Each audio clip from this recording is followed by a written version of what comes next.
Bueno, vamos a comenzar con la historia de la Iglesia del siglo V, en la Edad Media. La introducción. En el siglo V fue un siglo de mucho avance en la explicitación y fijación del dogma cristiano. En el siglo de los grandes padres de la Iglesia, obispos y sacerdotes, hombres santos más bien preparados, que supieron defender y explicar la fe al pueblo, centrándose sobre todo en la meditación y el comentario de la Sagrada Escritura, enriquecida con la cultura antigua, a lo que ellos cristianizaron. Se expresaron unos en latín y otros en griego. Supusieron unir la santidad personal y la ortodoxia doctrinal. Estos santos padres son testigos eminentes de lo que hoy llamamos tradición de la Iglesia. Entre los santos padres de la lengua griega, como ya dijimos anteriormente, sobresalieron San Atanasio, San Basilio, San Gregorio Nacianceno, San Gregorio de Niza, San Juan Crisóstomo. Entre otros santos padres de lengua latina sobresalieron San Ambrosio, San Jerónimo, San Agustín, San León Magno, San Gregorio Magno. Los sucesos. Ahí vienen los bárbaros. Cuidado, en el siglo V está caracterizado por el incontenible avance de los bárbaros que derrumbaron el imperio romano, y también por las luchas teológicas que rompieron la unidad cristiana. Alarico Godo en 410 y Gersenio Vándalo en 456 cayeron sobre Roma. Odovacro, jefe de los heruldos, destituyó en 476 a Rómulo Augustulo, que fue el último emperador romano en Occidente. Europa quedó hecha un desastre. Estos pueblos bárbaros dieron el empujón final a un árbol que ya estaba carcomido. Estaba en ruinas. Los ricos, ociosos y corrompidos, se entregaban al desenfreno, el divorcio, la prostitución y las prácticas contrarias a la natalidad extendidas por todas partes. El pueblo humilde soportaba impuestos excesivos, tanto que, según Silvanio, algunas poblaciones suplicaban que llegaran los bárbaros para quedar liberados. La parte oriental del imperio siguió subsistiendo con el nombre del Imperio Bizantino. Estos bárbaros crearon sus reinos. Los suevos, que arribaron en el año 400, los visigodos y los alanos tomaron España. Los vándalos atravesaron esta península, permanecieron en el sur, en Andalucía, hoy Andalucía, y prosiguieron hacia África. Los herulos llegaron en el 400, también permanecieron en Italia, que les fue arrebatado por los ostrogodos en el 493. Los burgundios y los francos se apostaron en Francia. Los sajones y los anglos invadieron Gran Bretaña y se mezclaron con los pobladores, los bretones. Más herejías. Se les dan las herejías porque no aceptan el misterio de Cristo en su totalidad. Cristo es un misterio, es hombre y Dios al mismo tiempo, tiene dos naturalezas, una humana y una divina. Pero las dos unidades es una sola persona divina del Verbo. ¿Cómo puede darse esto? Es un misterio que la mente humana no puede comprender. El misterio no se debe razonar, sino aceptar con fe humilde y agradecida. En este siglo surgieron pues las siguientes herejías: el monofisismo, que decía que Cristo no tenía dos naturalezas sino una sola, en la que había unido la divinidad y la unidad. Eutiques, monje bien intencionado de Constantinopla, comandó esta escuela con el deseo de combatir a Nestorio. El nestorianismo enseñaba que Cristo hay dos personas, una divina y otra humana. Nestorio, patriarca de Constantinopla, fue quien inició esta herejía. Además decía que la Virgen María no es la madre de Dios, solo es madre de Cristo. Pelagianismo. Pelagio, monje nacido en la actual Inglaterra, enseñaba que el hombre que evitaba el pecado sin duda de la divina de la gracia divina. Por tanto, exaltaba que la eficacia del esfuerzo humano en la práctica de la virtud. Rechazaba también los efectos del pecado original, reducido este pecado a un mal ejemplo dado a la humanidad por Adán y Eva. Además, y como consecuencia de lo anterior, el bautismo solo perdonaba los pecados personales, por tanto no era necesario bautizar a los niños. La respuesta de la Iglesia: ¿por qué no combatir a los caballistas? ¿Por qué no convertir a los cabecillas y líderes de estos bárbaros?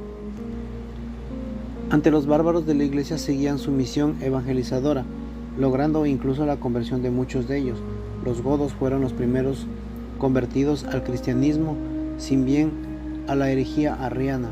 Más tarde los francos convertidos al catolicismo ortodoxo. En primer lugar, después de los borgoñones, los suevos y los visigodos.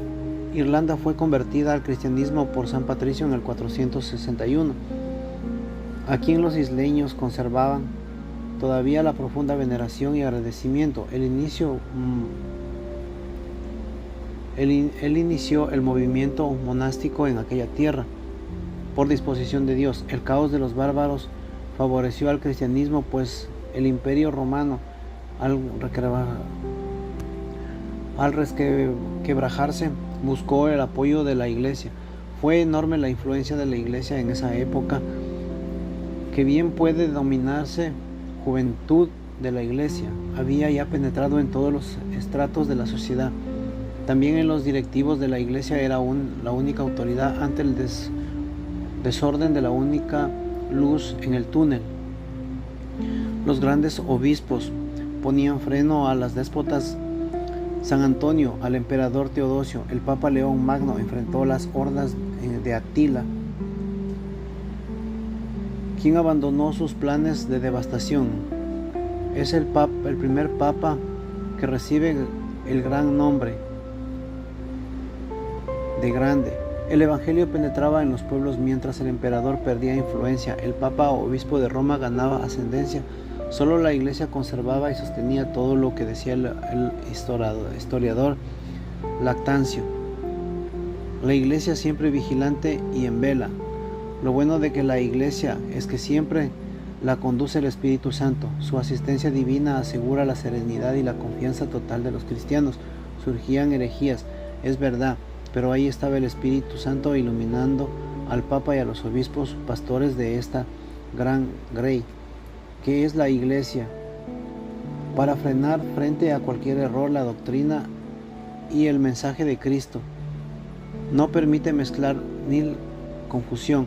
Por eso, ante los errores dogmáticos, la Iglesia supo estar vigilante, atenta a los obispos reunidos en los concilios, sino en grandes choques y cismas supieron defender la doctrina cristiana.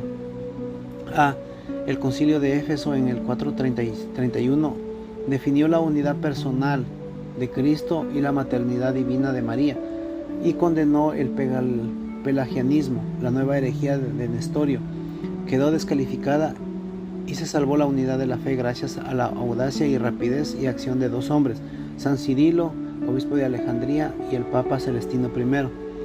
El concilio de Calcedonia en el año 451 enseñó que Cristo tenía dos naturalezas, la divina y la humana, unidas sin confusión ni difusión en una sola persona, la del Verbo. Así queda vencida la herejía monofisista, muy peligrosa, pero sí, Cristo no era hombre verdadero, no había podido dar su vida en la cruz y quedaba sobacada la redención. Desgraciadamente a este gran concilio lo pudieron participar los obispos que vivían fuera del Imperio Romano, y esto causó que se separara la unidad católica de las iglesias anti-calcedonenses en Egipto o Siria, con docencias, sedes episcopales y Mesopotamia. La labor de los santos padres. ¿Cuánto debe la Iglesia a estos santos padres, obispos y papas intachables y bien formados intelectualmente, que supieron que pusieron su intelecto al servicio de la ortodoxia católica. A ellos establecieron el dogma y lo explicaron y lo defendieron con tensión y no sin grandes sacrificios y sufrimientos. Uno de ellos fue San Agustín. Nació en el norte de África en el año 354, hijo de un pagano y de Santa Mónica. Después de su juventud inquieta recibió el bautismo. Animado a la predicación de San Ambrosio, fue obispo de Hipona del 395. Brilló en toda la cristiandad por su inigualable talento puesto al servicio de la fe. Luchó contra los errores maniqueos, contra los donistas y pelagianos. Entre sus obras más importantes sobresalen las Confesiones, su autobiografía, y La ciudad de Dios, primera filosofía y teología de la historia. Otros de los titanes que fueron de la fe fueron San Jerónimo. Realizó parte de lo apostolado en el siglo anterior, tradujo toda la Biblia en latín y dejó obras de historia de la Iglesia y de la espiritualidad. Pasó a la historia de un gran santo, Padre San Juan Crisóstomo, Boca de Oro, patriarca de Constantinopla, pero escribió acerca del sacramento del sacerdocio, de la Eucaristía, y comentó la Sagrada Escritura. Desplegó la intensa práctica de la caridad, manteniendo instituciones que cuidaban de los desvalidos. También defendió las imágenes, no porque haya que adorarlos, sino porque en ellas no llevaban el autor de la santidad, que es Dios, y aún deseo de imitar esas virtudes de los santos representados por imágenes. También destacó San Pedro Crisólogo, virtuoso y elocuente obispo de Revena, que dejó una importante colección de sermones sobre la Sagrada Escritura, en los que desarrolló la exégesis sobre toda moral. Relación entre Roma y Constantinopla. Las relaciones entre ambas registraron al final del siglo V una primera ruptura, que no fue definitiva, pero sirvió de anuncio de obras más grandes que se producieron en el futuro. Fue el cisma Acacio, patriarca de Constantinopla del 471 a 489. Acacio se inmiscuyó abiertamente en asuntos internos de los patriarcados de Antioquía y Alejandría e instituyó el emperador Zenón que publicase un edicto dogmático, el Enoticón, tendente a la conciliación de los monofisistas. El Papa Félix II excomulgó a Acacio y lo depuso. A este respondió haciendo borrar el nombre del Papa de los dípticos de la Iglesia de Constantinopla. Así surgió el primer cisma de la Iglesia de Oriente, que se prolongó durante más de 30 años. El Papa Hormisdas 514-523, con ayuda de Justiniano, sobrino del emperador reinante de Justino y su futuro sucesor, consiguió poner fin al cisma. Todos los obispos bizantinos suscribieron el Libellus Hormisdi, un documento que definía expresamente el primado romano. Esta situación se mantuvo en sus líneas fundamentales durante los siguientes siglos. A pesar de los ulteriores crisis surgieron entre Roma y la Iglesia bizantina. Las parroquias rurales. La cristianización de los campos trajo consigo la necesidad de organizar de modo estable la cura de las almas de las masas campesinas, que constituían además la mayoría de la población. Para ello fue preciso crear un clero rural que las atendiese pastoralmente y edificar por doquier iglesias y oratorios, donde se pudieran administrar los sacramentos y celebrar los actos del culto divino.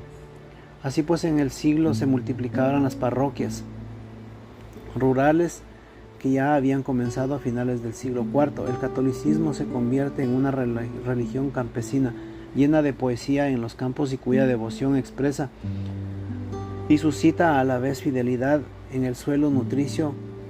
Mamerto, obispo de Vienne, instituye las rogativas, oraciones itinerante de los frutos de la tierra. Las parroquias rurales tenían pila bautismal, junto a ellas solía existir un cementerio. El clero se sustentaba con las aportaciones de los fieles, pero no todas las iglesias rurales fueron parroquias. Abundaron más los templos dominados, oratorios construidos no por los obispos y cleros, sino por los propietarios privados, dando lugar a lo que se llamó iglesia propia. Estas iglesias propias, si bien daban seguridad social a estas familias reunidas en torno a dichas iglesias, sin embargo, también dieron lugar a evidentes abusos por parte de sus propietarios que se creían dueños absolutos de la iglesia. En conclusión, en Europa en el siglo V eran todavía el Imperio Romano que estaba decayendo, especialmente por la despoblación de ocio y la corrupción. Los esclavos se liberaron, los romanos no trabajaban, los niños no eran instruidos, los acueductos no eran reparados, el arte y la cultura había desaparecido. Roma, orgullosa de los Césares, que habría tenido 1 millón de habitantes, no tendría ahora más que 50,000. Miles de extranjeros, mercenarios y bárbaros suplantaban a los soldados romanos. Los bárbaros no se apropiaron de las ciudades, sino de ruinas y de campos abandonados que nadie quería cultivar. Solo quedaba en pie y fuerte el papado y el cristianismo. Termino con una cita de San Vicente de Lering del siglo V, que valora el papel de los santos padres. Si surge una nueva cuestión que no ha tocado ningún concilio, hay que recurrir entonces a las opiniones de los santos padres, al menos de los que son en sus tiempos y lugares, permanecieron en la unidad de la comunión y de la fe, y que fueron teniendo por maestros aprobados, y todo lo que aquellos pudieron sostener en la unidad de pensar y sentir, hay que considerarlo como una doctrina verdadera y católica de la Iglesia, sin ninguna duda ni escrúpulo, en su obra Commonotorium 434.